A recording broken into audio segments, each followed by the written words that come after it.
Hey there, it's Dr. T, and today we're answering the question, what is at stake for LGBTQ plus communities right now? Well, first let's talk about who's included in these communities.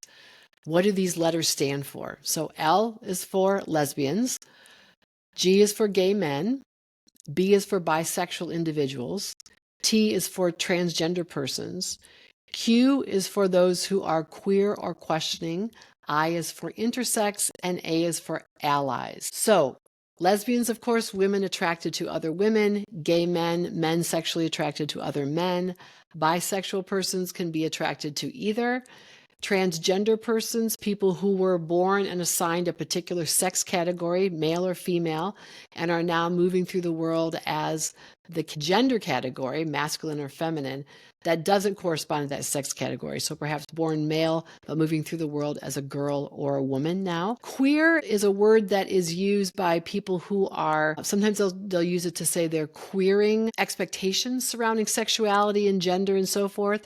Sometimes use the word queer just to refer to all people in this category. Questioning are people who are doing exactly that. They're not sure about their identity. They're open to exploring their identity in a way that people historically have not felt comfortable to do. Intersex, we talked a lot about in the last episode on gender, but intersex is people who are born and they don't immediately fit in or categorize as male or female for dozens of different medical, physiological, hormonal reasons.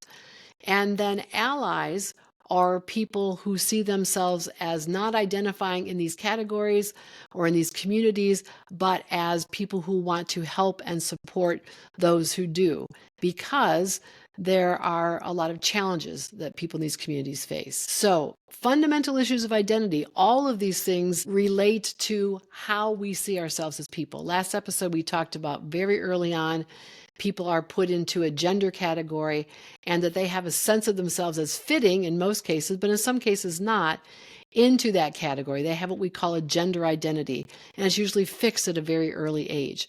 Sexual identity is similar. People know usually from a young age, maybe not as young as 3 or 4 like with gender, but usually at a very young age to whom they are attracted or not attracted.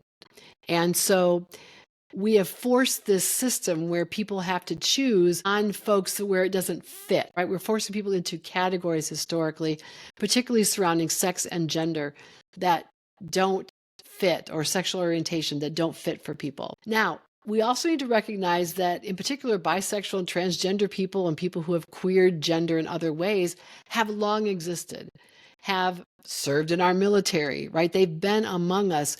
We just have not provided cultural space for them. We have not allowed them to actually be who they are fully, freely, and safely. Other cultures have, including many Native American cultures.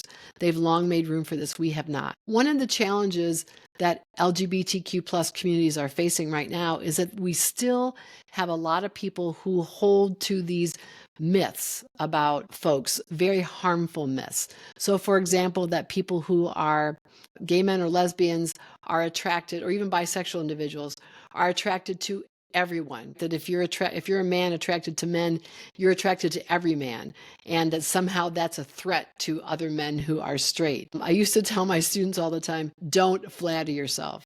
So those of us who identify as straight, for example, I don't find every man in the world attractive, only certain ones. So, I mean, this idea that somehow they're highly sexual, they can't control their sexual impulses, they're promiscuous, they're somehow very different sexually from people who are straight is just, again, one of those harmful myths that takes place. The other really harmful belief that people carry that is absolutely not true is that LGBTQ folks are trying to recruit children in particular to their lifestyle. And again, I used to say to my students, those of you who identify as straight, is there anything I could do to change your mind about that? Anything. Could I convince you? Could I bribe you? Could I interest you in some sexual activity that would change your mind? No, it's internal. It's an identity.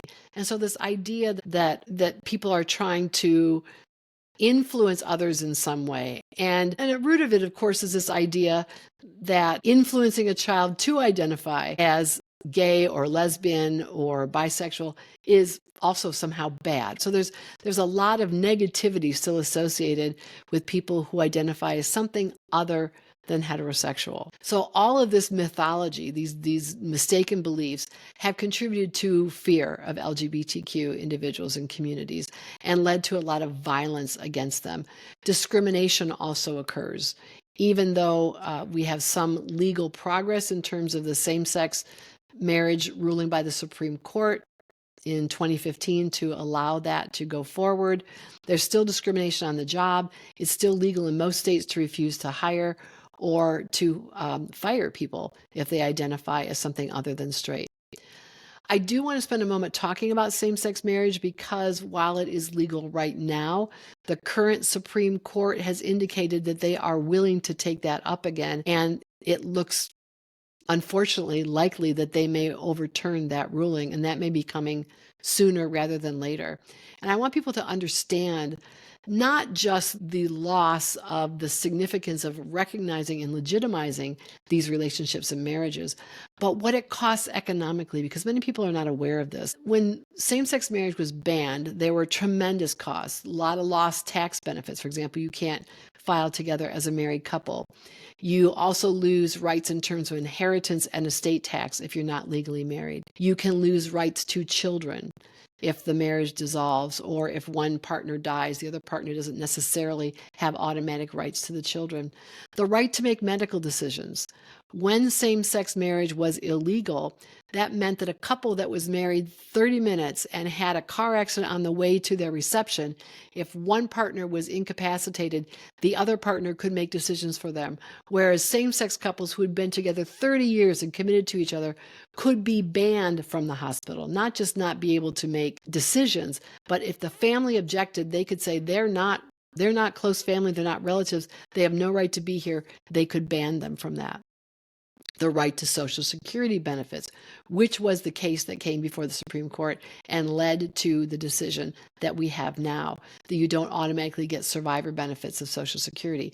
You couldn't marry someone outside the United States and bring them back to the United States, which many people have done, including a lot of our military members. So there's a lot of inequality there besides just not recognizing the legitimacy of the love relationship that these marriages represent. So what kinds of changes are required from people who identify as straight or who are cisgender, like myself, right, conform to the conventions for masculinity and femininity, to support LGBTQ plus communities? The good news for those of you who identify this way is very little is necessary. You might need to learn and use some new pronouns, like referring to people as they as opposed to he or she. You will need to recognize names of people if they transition, if they are transgender, if they don't want to use the name that they were given at birth and they want to use a different name. You'll have to learn how to do that. We do that every time there's a new pope. The person is elected as pope, they have a name, and then they choose a name to use. So it's not a hard concept. It's not a hard thing to do. But many of us are clinging to these binaries of male and female, man and woman, heterosexual, homosexual, that are creating a lot of pain for people. So one thing that I alluded to a moment ago is with this category of intersex, we have historically forced people into male or female.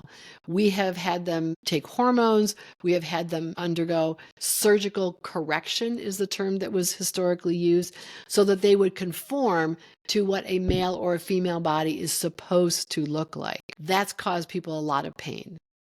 And of course, we have denied people the ability to fully express who they are, to say from the inside, I feel more feminine than masculine, even though I was born and put in the male category. Or I don't want to choose. I don't want to be in one of those two categories. I want to just be who I am. For me, gender is an extremely fluid concept. Or to deny people the right to love who they love and to be fully open and public about it. One of the most basic things that is guaranteed to us in the United States is the right to the pursuit of life, liberty, and happiness. And all that's required from those of us who are not part of the LGBTQ plus communities, but want to be want to be an ally, is to allow them the space to simply be.